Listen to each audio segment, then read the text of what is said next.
They say family dinner is supposed to be a place of bonding. But for me, it was a courtroom where my son-in-law stood up, laughed in my face, and said, "You're a failure." What he didn't know was that one sentence lit the fuse of a storm that would strip him of everything, from the house to the luxury car to even the respect of his own 2 children. Before I tell you the whole truth behind this reversal no one expected, hit subscribe and let me know where you're listening from. If your son-in-law looked down on you in front of the whole family, would you stay silent and swallow the humiliation?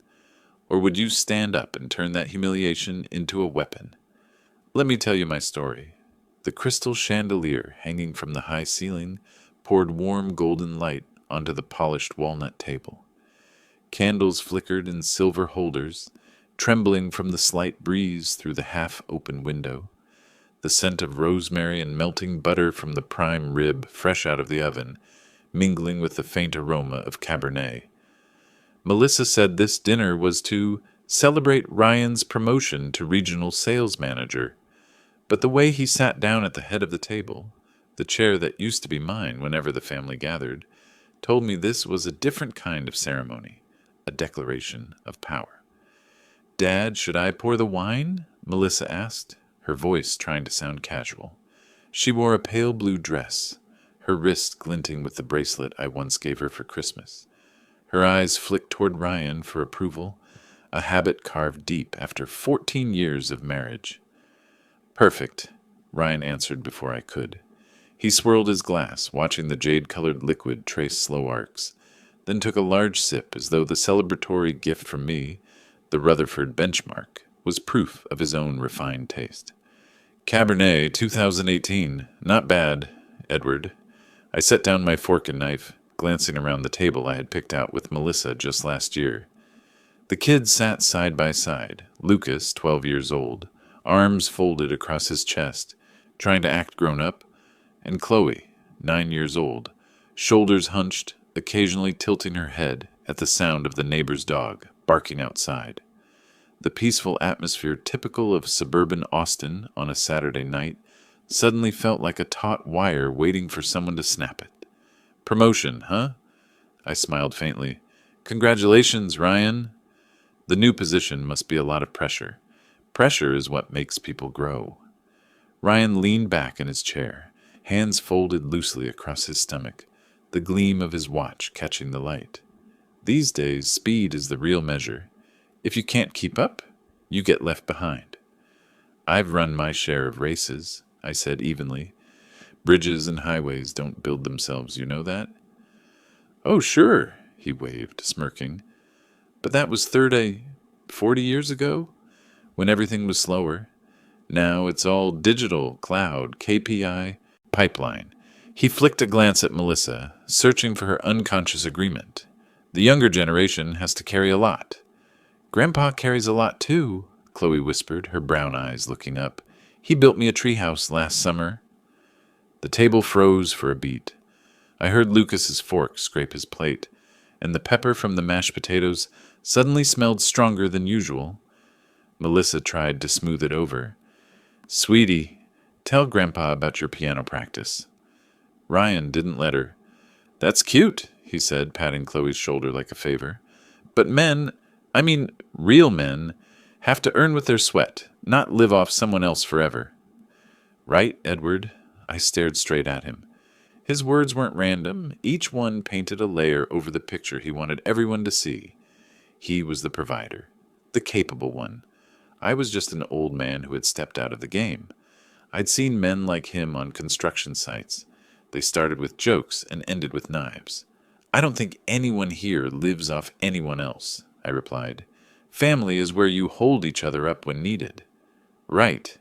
And when someone retires," Ryan pressed the word, "maybe they should know when to step aside, let the ones still grinding keep going." He set his glass down, smiling like he'd just closed a pitch. "Edward, how does it feel to stop? To no longer create any visible value?" I heard Melissa suck in a breath, her fingers tightening on her glass. Lucas looked at me with a mix of challenge and fear. 12 years old, learning how adults talk. As for me, I laid my napkin on my lap, straightened the fork and knife until they aligned, then looked up. From the window, the night breeze carried the scent of damp grass and the chirping of crickets, reminding me not to speak in anger. "That's an interesting question," I said, "but maybe the one you need to hear is, how does it feel to know the man who no longer creates value won't be paying your bills anymore?" I didn't stress a single word. I just spoke clearly, slowly, loud enough for both kids to hear without fear, like an engineer reading a number to the review board after checking it 3 times. Ryan's smile collapsed like foam on wine. The silence stretched long enough for a drop of wax to fall onto the glass plate, hardening into a tiny white lump. Melissa gasped softly. "Dad," she whispered. "I was just joking," Ryan muttered, his laugh brittle, voice rough. "Edward, you know tonight's a celebration. Don't spoil the mood." "I don't want to spoil anything either," I said, gently adjusting my chair. "I just suddenly remembered I forgot to say something important." I bent to kiss Chloe's forehead, set a hand on Lucas's shoulder. "Thank you for dinner, honey. The prime rib was excellent. Dad, where are you going?" Melissa tried to hold her voice steady, but it shook at the end. "Home. It's a nice night breeze." I slipped my coat on in the foyer, the soft scrape of wool against the wooden peg sounding like a newborn cricket. Ryan was already there, hands shoved in his pockets. "You're not seriously going to do something stupid, are you?" "What stupid thing?" "Cutting. What you've been doing." He swallowed. "Just 1, 2 more months. Then everything will settle, and 14 years ago was also just a few months," I said. "Tomorrow you'll get a clearer answer. People will say you—" He stopped, glancing at the dining room where the kids were watching. "Will think you abandoned them." "I've never abandoned my grandchildren." I opened the door. The night air rushed in, carrying the sound of a neighbor closing a gate and a faint wind chime ringing. But I did let the adults in this house forget the boundaries. I didn't slam the door. I closed it softly, like shutting a file, leaving behind the scent of wine, roasted meat, and the thick silence in their house. My old pickup started up obediently. I backed out of the wide driveway lined with young oaks, the little lights along the path glowing soft and tidy, beautiful and suddenly foreign. The drive from Melissa's to my place was only 15 minutes, past 2 red lights and a familiar gas station where I still bought cheap coffee every morning. Austin's Saturday night was quiet, porch lights spilling yellow across neatly trimmed lawns. I didn't turn on the radio. I needed to hear my heartbeat, steady, slow, determined. I'd stood in the middle of job sites in July heat, watching concrete pour into forms, knowing if it set wrong for 10 minutes, the whole span of a bridge would crack. Cutting the auto pay tomorrow, to me, was that pure, either solid and straight or a collapse, no gray zone. When I got home, I hung my coat in the hallway closet and turned on the desk lamp in my study. The warm yellow light spread across the polished wood surface of the desk I had used since the days I still drew bridge beams by hand. Filing cabinets lined the wall, each drawer carefully labeled mortgage, Caldwell, tuition, St. Andrews, auto lease, BMW, Lexus, insurance and medical, trips, and Miss Key. I pulled open the first drawer. The sound of metal rails sliding smoothly felt like an old greeting. I touched the blue file folder, the color for mortgage. The first document read, January 2010, $2,450. I placed it on the desk. Next, February 2010, $2,450. They lined up like floorboards, straight, meticulous, stretching on and on. From the next drawer came tuition receipts, confirmation emails, Chloe's dental bills, Lucas's basketball camp fee, winter tire invoices, 1 refrigerator replacement because the old one was too noisy, all bearing my electronic signature or the line, paid by E. Parker. I did not feel anger looking at them, only a flat truth, from a well-meant promise.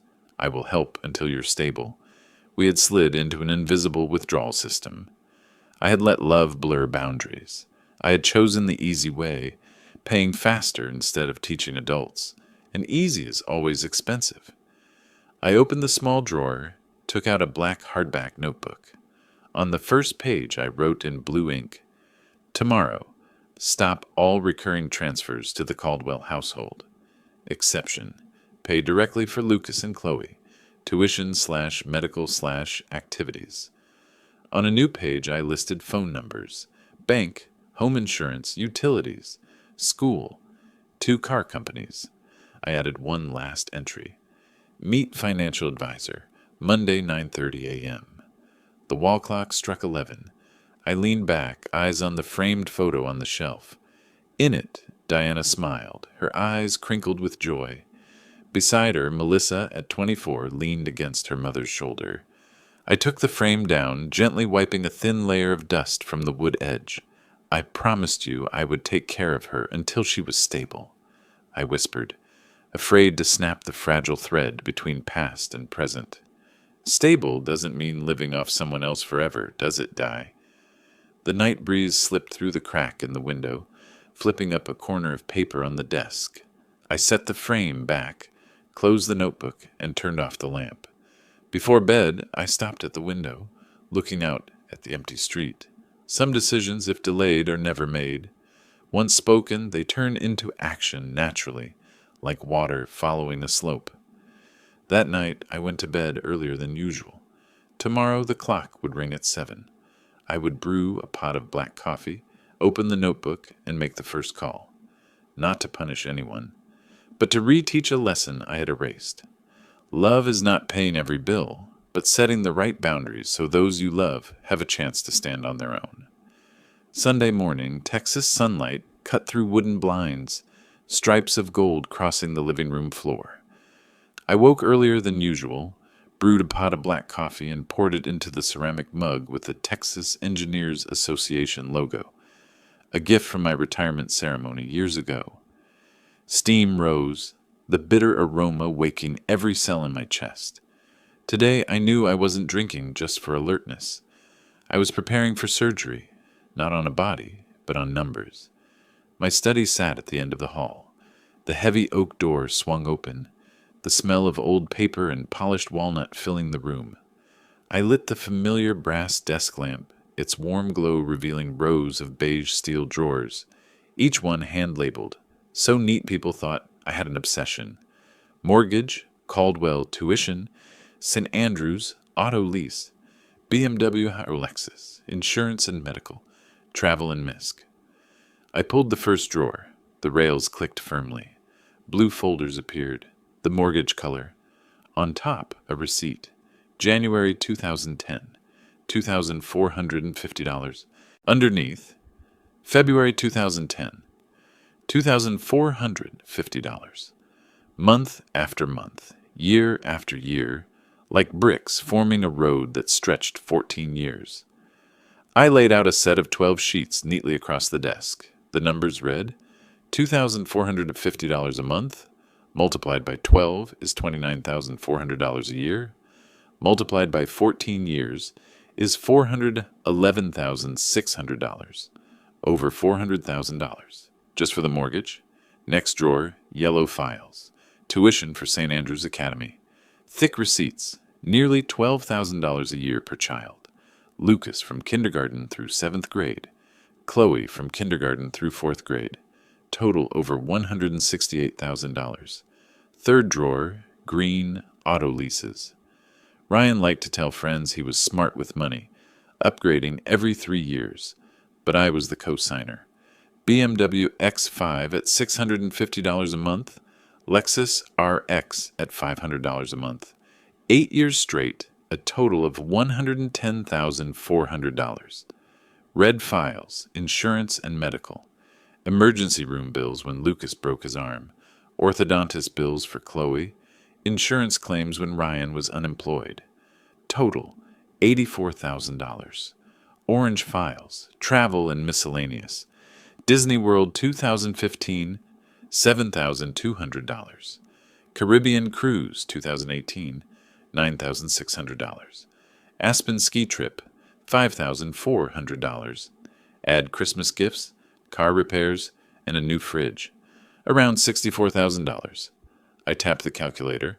411,600 plus 168,000 plus 110,000 plus 84,000 plus 64,000 equals $838,000. The number glared back like a hammer strike, solid and undeniable. I leaned back in the leather chair, eyes on the photo on the wall, me and Diana in New Mexico, her smile bright under the stone arch. The day she passed, I promised, I'll take care of Melissa until she's stable. I kept that promise too long, but I never promised to bankroll a grown family forever. I opened another folder, personal finance. Inside were retirement statements, savings accounts, and the $200,000 life insurance Diana left. That was why I could cover nearly $1 million over 14 years. But it was also why I gave up the dream of buying a lake house on Lake Travis, gave up the European trips Diana and I once marked in brochures.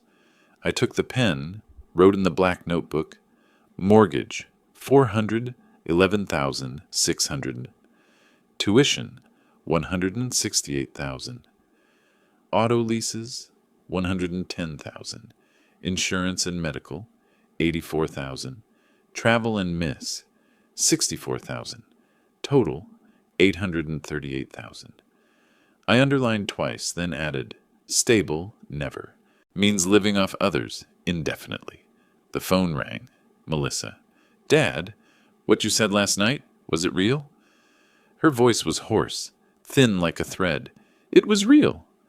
On the other end, silence except for a long sigh. I don't know what to say. You don't need to say anything tonight. Tomorrow I'll make some calls. Then we'll talk. I hung up and closed the black notebook. Sunday would pass in the quiet needed before Monday's storm. My hands didn't tremble. Outside, the sun lit the cactus in the yard, their shadows sharp and long. I knew from this moment there was no turning back, but I also knew, for the first time in 14 years, I was teaching my daughter how to live, not with money, but with boundaries. Monday morning, Austin's skies were clear blue, clouds drifting slowly as if unaware that inside a small house on Cedar Grove, a silent dismantling was about to begin. I set down the second pot of coffee, opened the black notebook with its list. 1. First National Bank mortgage. 2. Texas Mutual Insurance, health and dental. 3. Austin Utilities, electric, water, gas. 4. BMW Financial and Lexus Finance. 5. St. Andrews Academy. Tuition. 6. Visa and Amex. Supplementary cards. I lifted the phone. The bank's line rang, then a woman's voice came clear. First National Bank, this is Jennifer. How may I help you today? I need to cancel all recurring payments from account 3249-5586 related to the Caldwell household mortgage. Yes, Mr. Parker, I'll need the last 4 digits of your social for verification. I read them. 3 minutes of typing. Done. All auto debit orders of $2,450 per month have been stopped. Would you like confirmation by email? Of course. I wrote the confirmation code in the notebook and checked it off. 1 brick in a 14-year-old wall had fallen. The second call, Texas Mutual Insurance. It took 12 minutes to reach a supervisor. Are you sure, sir? If you cancel the premium, the Caldwell family will have to pay directly. I'm sure. The second confirmation code went onto the book. Next up, Austin Utilities. A cheerful male voice said, Surprised here. It's rare to see you cancel, Mr. Parker. You've been paying for them since 2009, I only answered. Everything has a limit. Fourth item, BMW Financial Services. I knew this call would be rough. Ryan was very proud of his shiny black X5, and his friends believed it was the symbol of his success. But the $650 per month bill was still pulled straight from my account. You want to stop auto pay? Yes.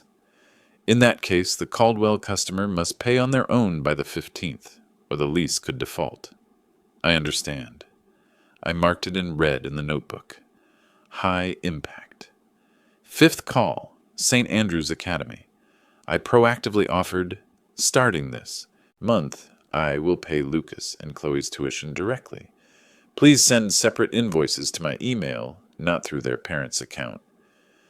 The accountant went quiet for a few seconds, then said, We have a grandparent payer field. I'll update the records. Do you truly want to do this? I truly do. This was the only exception because children cannot carry their parents' responsibilities. Finally, Visa and Amex. I had added Ryan as an authorized user when he was unemployed. Now I requested removal. Mr. Caldwell will need his own card. When I hung up, the clock hands pointed to 11:15 a.m.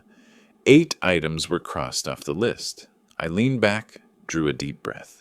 In the quiet room, there was only the steady whir of the ceiling fan, the warm desk light washing over columns of receipts. 15 years building a support system, and I had dismantled it in 3 hours. The phone rang at 11:47. No surprise. Melissa. Dad, the bank called. They said the mortgage bounced. How could that happen? Our account is always covered. Covered because you think money falls from the sky. I cut in, my voice calm. Dad, you cannot joke like this.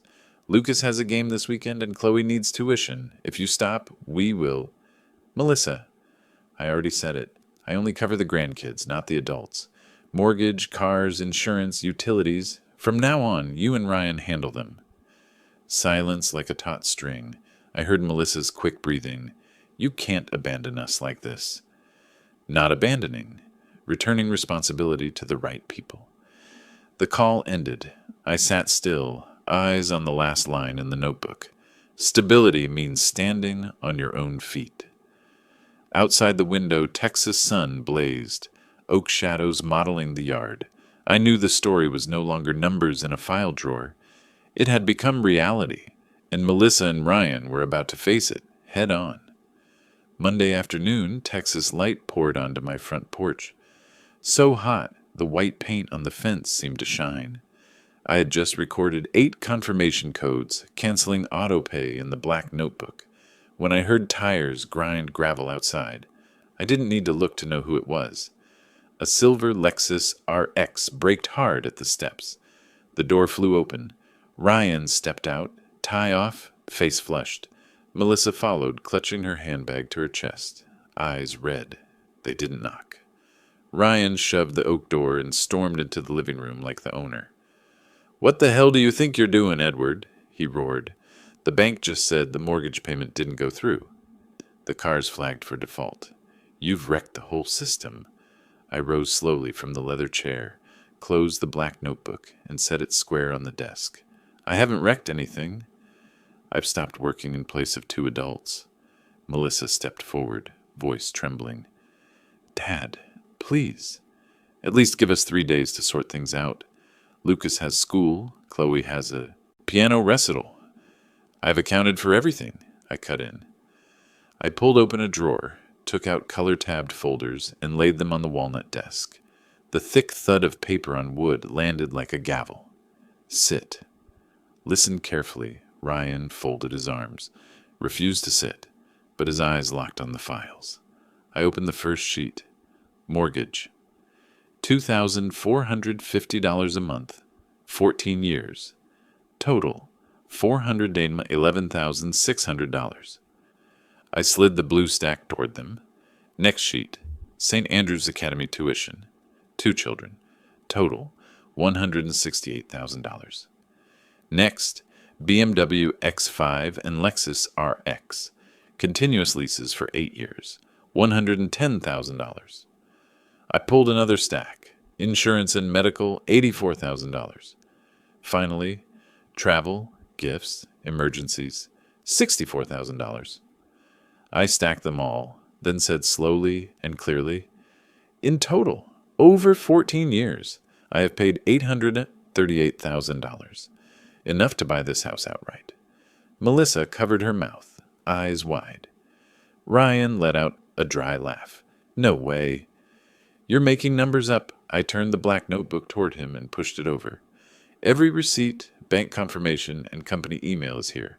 If necessary, I can print statements at First National Bank. Ryan went silent for 3 seconds, then changed tactics. You did this voluntarily. We never forced you. You can't stop abruptly. That's a breach of verbal contract. I smiled. Not happily, but the smile of someone who has heard this line dozens of times on job sites. Verbal contract? Then show me the recording or certified document where I promise to pay your bills forever. A promise to Diana to help Melissa until she's stable does not mean funding 2 adults for life. Melissa's tears fell. Dad, I know we relied on you too much. But what about Lucas and Chloe? They did nothing wrong. I lifted my gaze to meet my daughter's eyes. For them, if I keep helping, I will only pay directly for tuition, medical, clothing, and activities. I may set up college funds. But mortgage, cars, utilities, lifestyle, you two must handle them. That is the principle. Whether you agree is up to you. Ryan's face darkened. You can't split a family like that. We're one unit. If you pay for the kids, you must pay for us. No, Ryan, that is your biggest mistake. Family is for love and respect, not a cardless ATM to exploit. The room went silent. I could hear the wall clock ticking. Melissa sank onto the sofa, sobbing. Ryan paced like a caged animal, but had no reasonable words left to throw. At last, I closed the files and put them back. This conversation is over. You know the way out, Ryan growled. You'll regret this. Outsiders will think you abandoned your own grandkids. I looked straight at him. Outsiders will hear the truth if they ask. And the truth comes with receipts. Friday night, when the clock struck 9, I heard knocking, soft but insistent. I opened the door to find Melissa standing there, her HEB blue work vest rumpled, name tag askew, mascara washed out on her face. My daughter's eyes were swollen as if she had cried through her whole shift. The yellow streetlight made the scene look even more pitiful. Dad, her voice trembled like a thread. I need to talk. I invited her into the living room.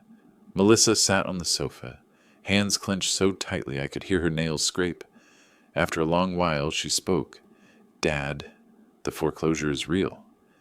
They gave us 30 days. Ryan doesn't have enough, and a supermarket wage is nothing. Lucas asked why we have to move. Chloe has nightmares. Dad, please, help at least to keep the kids stable. I can't let them lose their home, their school, their friends. I sat quietly and listened. This was no longer the proud Melissa of years past.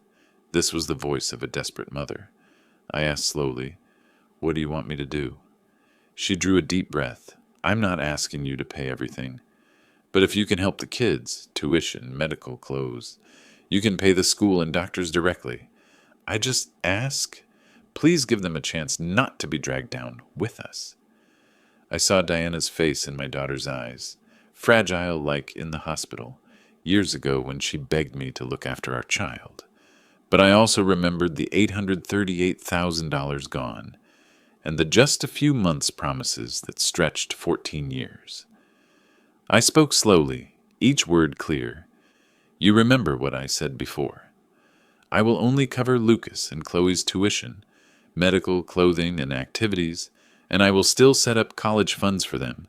But the mortgage, cars, utilities, and insurance, you and Ryan must handle. That does not change. Melissa nodded rapidly, tears spilling. I agree this time, Dad. Any other conditions, say them. I closed my eyes for a few seconds, then continued. I want one more thing. The truth. You and Ryan must acknowledge publicly, before neighbors, before the community, that for 14 years I have paid $820,838. I corrected myself inwardly, but I kept my tone steady. I want a sincere apology, not to gloat, but so the kids learn that debts of gratitude must be recognized, not brushed away.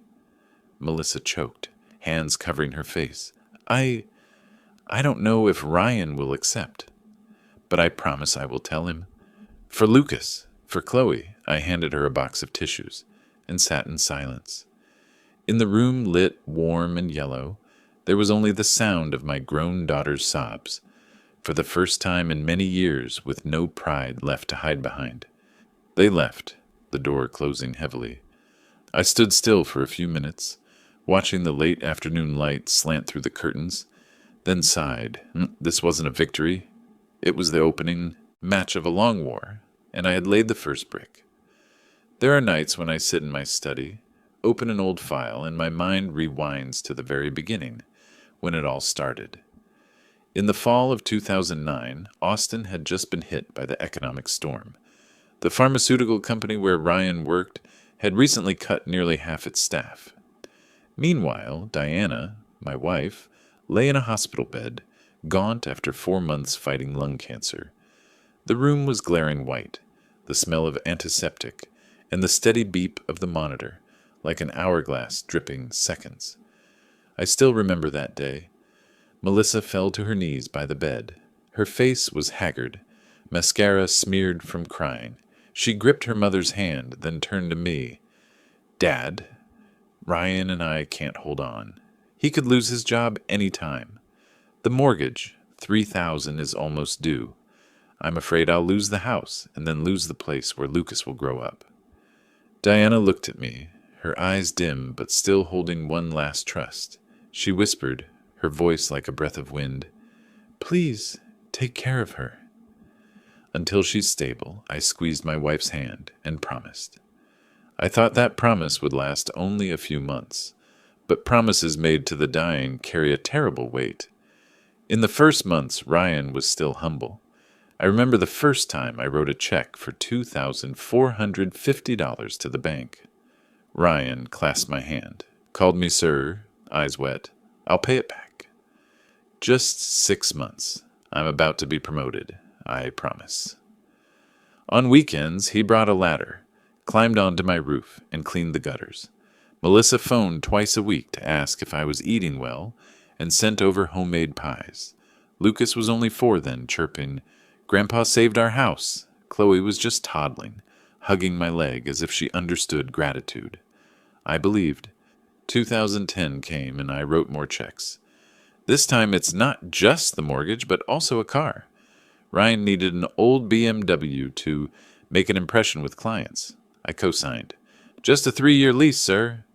After that, I'll handle it." In 2011, Melissa called at midnight. "Lucas needs to start at St. Andrews." "Dad, public school isn't good. I want him to have a foundation." I agreed to pay tuition. "Just for the first few years," Melissa said. "When Ryan is stable, we'll take over." In 2012, Ryan lost his job, right as the recession echoed back. I paid for health insurance for the whole family. Just until he has a new job. In 2013, Chloe started kindergarten. More tuition. Ryan invited me to dinner at their house, raised a glass. "I'm grateful, sir." Just a little longer. In 2014, they asked me to go to Disney World with them. I refused, saying I had no interest. But I still paid $7,200 for that trip because Melissa cried, "Dad, I don't want Lucas and Chloe to fall behind their friends. I'll pay you back. I promise." And so those, just a few months, just temporary, just this once, piled up into a decade. What I didn't realize was that the early gratitude, the thank you cards, Ryan coming to do yard work, Melissa's loaves of bread, faded, then vanished. "Thank you," turned into silence, then into assumption, as if I were an invisible bank that existed to transfer money on time every month. One night in 2014, I flipped through the stack of receipts on the table. What I had spent already topped $200,000. I looked at Diana's photo and asked, "Am I doing the right thing? Am I helping her become stable or making her weaker?" She did not answer, only the wind tapping softly at the window and the patchy moonlight on the wooden table. I closed the files and told myself, a little longer. When Ryan is stable, when Melissa goes back to work, when Lucas enters middle school, but I didn't know that little longer would stretch another decade. Today, standing in front of them and reading the numbering $838,000, I saw clearly one thing. The fault wasn't only theirs. Part of it was mine, because I turned love into a pipeline of money instead of a hand pulling my child to her feet. But it was too late to blame myself. The only thing I could do now was cut the pipeline. News traveled faster than I expected. Just 3 days after the confrontation in my living room, I heard from the neighbor at the head of the street that Ryan sat in Murphy's bar with a cheap beer, telling everyone that old man Parker cut aid and left his daughter and grandkids on the street. I didn't go to explain. I stayed home, kept tending my roses, and kept notes in the black notebook. But Austin is a small city. The church and grocery store community is tight like a spider web. Rumors spun and warped. One morning while buying milk, Mrs. Morrison, an old friend of Diana's, stopped me in the supermarket aisle. "Edward, I'm really disappointed. Melissa cried to me. You abandoned them in hard times. Don't you feel sorry for the kids?" I set the milk slowly into my cart and answered plainly. 14 years, nearly $1 million. Do you want to see the receipts? That sentence froze her, and a few passers-by looked up. I wasn't angry, just sad, because I knew Melissa had used tears to sway the whole town. The next day I went to the hardware store for supplies. Dave, an old buddy from the highway project, whispered, "Hey, I heard Ryan running his mouth at Murphy's, but I also heard Bill Henderson, the BMW sales guy, fire back right at the bar. He remembered you co-signed Ryan's lease." The whole place went quiet. I nodded, said nothing. I let the truth walk out on its own, through the mouths of those who had seen, signed, and witnessed. By the weekend, my phone rang nonstop. An old friend called to ask, "Edward, did you really support their whole household for 15 years? I answered with exactly 3 words. "I have receipts." The silence on the other end turned into a sigh. Even Mrs. Morrison, when I saw her at the farmer's market, muttered, "Melissa didn't tell the whole story." I only said, "Daughters always tell the part that benefits them." Meanwhile, Melissa grew more desperate. I saw her standing outside the church, crying as she told other mothers that I cut the money right when Lucas has a tournament and Chloe has a recital. But this time, instead of nods of sympathy, some looked at her with pity. Others shook their heads. Because the public had heard more angles, and the truth was starting to rebound on its own. I never set out to badmouth my daughter or son-in-law. I only answered directly when asked. I mentioned the numbers, the documentation, the checks, the receipts, the confirmation emails, all like a lineup of invisible witnesses standing on my side, and gradually the rumor that old man Parker is heartless turned into an uncomfortable question aimed straight at Ryan and Melissa. If you've been supported to the tune of $800,000, why can't you handle yourselves by now?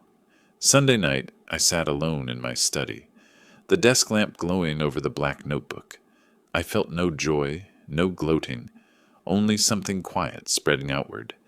Public opinion, the weapon I never chose to wield, was doing its work, and I understood this battle was no longer just inside the family. It had become the community's story. On Thursday evening, I had just finished watering the row of roses in my front yard when I heard shouting from the Caldwell house, a few doors up on Cedar Grove. Melissa's voice was hoarse. "You think I want to stand 8 hours at the supermarket? I'm doing it for the kids, for the mortgage, because everything is crashing on us." Then Ryan's voice, harsh. "You're only making me look worse. My buddies laugh at me because my wife is scanning barcodes at the checkout. I'm the man of this house." A door slammed hard, followed by the engine of the BMW screeching as it shot out of the driveway. I stood still, watering can in hand, my heart sinking. Melissa had started working full-time at HEB, evening shifts running late into the night, making just over $12 an hour. It was a job she had once mocked, as for students and people without degrees. Now she wore the blue vest, pinned on the name tag, and forced to smile at people who used to be her church friends. Lucas admitted to me once. Grandpa, Mom comes home exhausted, eyes red, her hands cracked. We hear them fighting all the time. I patted the boy's head, with no idea what to say. Chloe crawled into her mother's lap and asked quietly, Mom, are we really going to lose our house? Those questions made Melissa burst into tears at the dinner table, while Ryan slammed his hand down and scolded, You're scaring the kids. More day by day, the gap in the Caldwell home widened. Ryan began spending long hours at Murphy's, drinking cheap beer and complaining to former coworkers. Melissa quietly counted tips, trying to juggle gas and electric. They were no longer the smiling newlyweds they once were, but two people on opposing lines, arguing over who would carry responsibility. Late one night, I heard the BMW return, moving slowly. Through the window, I saw Melissa get out, her work uniform rumpled, her shoulders slumped. Ryan opened the door, but instead of helping with her bags, he just tossed out, We're short $200 this month. What's your plan? Melissa covered her face and walked straight inside without a word. Sitting alone in my study, I wrote one more line in the black notebook. Money can keep a house standing, but it can't hold a marriage together. And I knew this was only the first crack, before that whole house began to shake. Monday morning, as I was making coffee, the phone rang urgently. On the line was Dave, the hardware store friend. His voice dropped, as if he had just seen something hard to believe. Edward, I just passed the Caldwell place. There's a big yellow sheet stuck to the front door. County notice. They're starting foreclosure. The coffee cup in my hand paused. I knew this day would come, but not so fast. I set the cup down and stepped onto the porch. Just a few houses away, I could see the yellow sheet on the Caldwell door, glinting in the Texas sun. The bold number printed on it, $7,350. 3 months past due on the mortgage, plus penalties and legal fees. Melissa opened the door just then, her face pale. She yanked the paper down, but it was too late. Mrs. Morrison stood across the street, a bag of produce in hand, staring. Another couple walking by whispered, A foreclosure? But Ryan's been bragging about a promotion. The murmurs spread quickly along Cedar Grove. Ryan came out, shirt wrinkled, grabbed the paper from Melissa, crumpled it, and tossed it in the trash. But I saw his hand shaking. He tried to bark at his wife. Don't let the neighbors see. Get inside now. But it was too late. The whole street knew. What Ryan didn't understand was, once that paper had been stuck to the door, you couldn't erase it from the neighbors' eyes. And Lucas and Chloe had already seen it before it was ripped down. That afternoon, Melissa called me. Her voice broke. Dad, they gave us 30 days. If we don't pay in full, we lose the house, I answered briefly. I already told you. You have to learn to stand up on your own. Then I hung up, my heartbeat slow and heavy as stone. I wasn't being cruel. This was the consequence they needed to face. That evening, when I walked past, Lucas stood on the porch, a ball in his arms.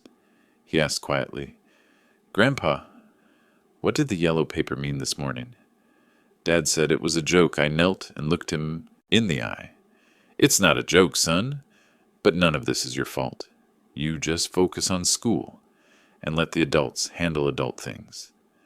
The boy nodded, eyes sad, then hugged the ball as if clinging to the only thing still certain. That night, I sat in my study, looking out the window. The Caldwell house was dark, only the blue flicker of the TV spilling out. I knew inside it, Melissa was crying, Ryan was venting, and the two kids were confused. And on the front porch, that yellow paper, though crumpled, was still an unerasable marker. That family had officially hit bottom. Only a few days after the yellow paper was torn from the door, its echo had spread across Cedar Grove. At the H-E-B, where Melissa worked, regulars whispered as soon as they stepped into her checkout lane. Mr. Parker's daughter, I heard they're about to lose the house. Melissa forced a smile, her scanner hand steady, but her reddened eyes gave her away. When Mrs. Patterson, a church mother, stood in line, she asked outright, Melissa, Is the foreclosure real? Melissa fumbled, stammered, then lowered her head, handing over the bag without answering. The news moved fast, like a hot wind down the street. At St. Paul Church that Sunday, Ryan tried to keep up appearances on a middle pew, white shirt and blue tie. But I saw the congregation's eyes had changed. The priest spoke about living within your means in the homily, and I noticed several discreet glances toward the Caldwells. After service, Dave clapped my shoulder. You don't have to say a word. People see it themselves. Monday night, I was watering the roses when I heard a group of women walking by whisper, Melissa has to run a checkout now. Ryan spends every night at the bar.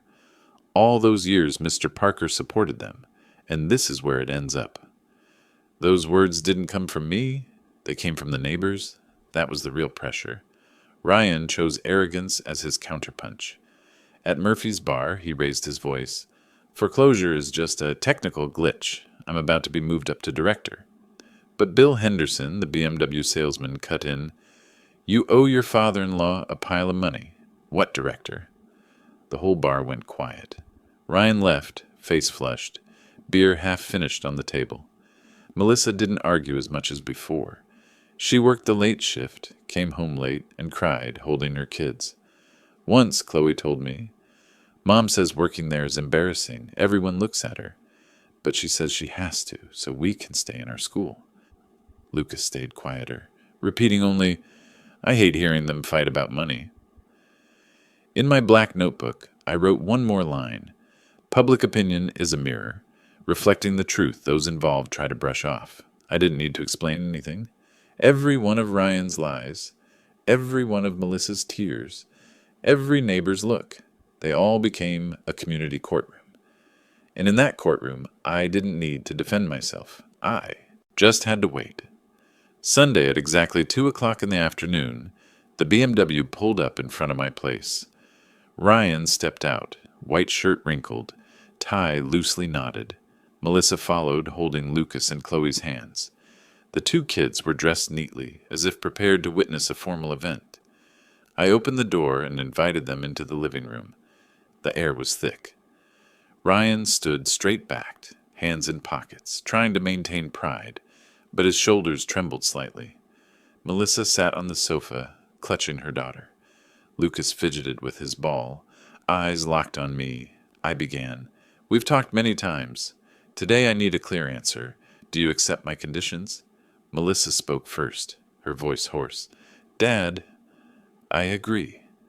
I will publicly acknowledge the truth. I will apologize. I know I let Ryan dominate for too long. I don't want the kids to pay for my silence.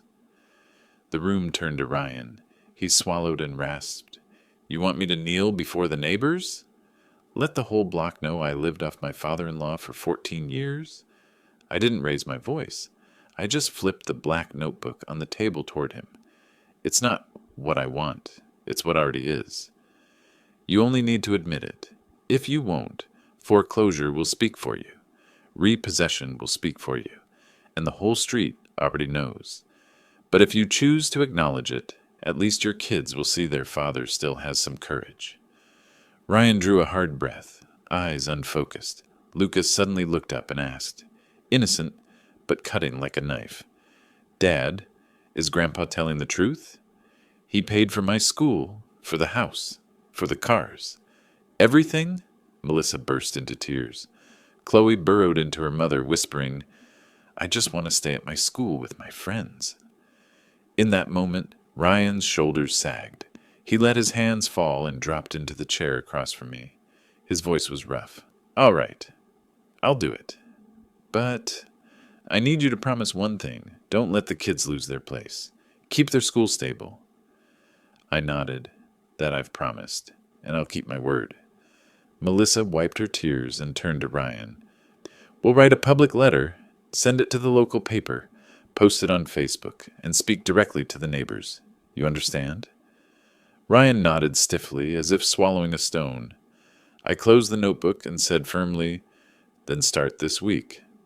One letter to the community, one social post, and apologies in person to everyone you let misunderstand. That's not just my condition. It's a fair price for 800 all 20,000 and 14 years. In the silent room, the clock's ticking was loud. Ryan bowed his head. Melissa brushed away tears, and the two kids hugged each other. And I knew this wasn't my victory, but the moment their family was forced to face the truth. A week later, on Saturday morning, the local Austin Chronicle ran a long letter in the community section. The bold headline read, "A thank you and apology from the Caldwell family." Below were Ryan and Melissa's signatures. In the letter, they admitted that for 14 years, the entire mortgage, tuition, cars, insurance, and medical bills had been quietly carried by me, Edward Parker.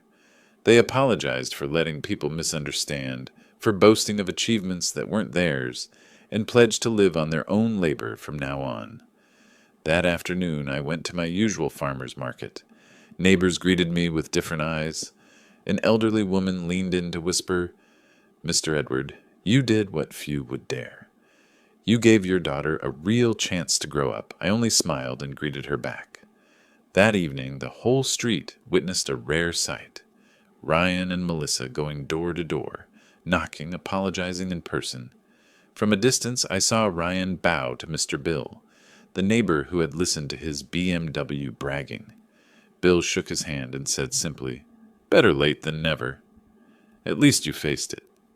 On Facebook, Melissa's post drew hundreds of comments. Some scolded, some sympathized, but most important were the kids. Lucas and Chloe, for the first time, saw their parents tell the truth and apologize. That night, Melissa called me, her voice lighter. "Dad, I think this time the kids will grow up with a lesson money can't buy." A month later, I hosted a family dinner at my small place. At the oak table, Ryan served Chloe, Melissa talked about her supermarket shift, and Lucas beamed as he showed off his baseball award. No bragging, no barbs. Only simple stories, what family should be. I gazed at Diana's photo on the wall. In the soft candlelight, her smile seemed to witness it all. I said quietly inside, "You see, we finally taught them the lesson they needed." Outside, the June breeze carried lavender from the garden. Ryan rose unexpectedly, voice low but resolute. "Dad, thank you for giving me the chance to make this right. I promise from now on my family will stand on our own 2 feet." Melissa nodded, eyes shining. Lucas and Chloe said together, "Thank you, Grandpa." I lifted my glass, not expensive wine, just cold lemonade, to a new start. To truth, respect, and family. We clinked glasses, our eyes meeting with real sincerity. That night, after everyone left, I sat alone in the living room. The feeling of victory wasn't revenge, it was change. My revenge didn't end in ruin, but in forcing them to learn gratitude and honesty. And perhaps that is the sweetest justice.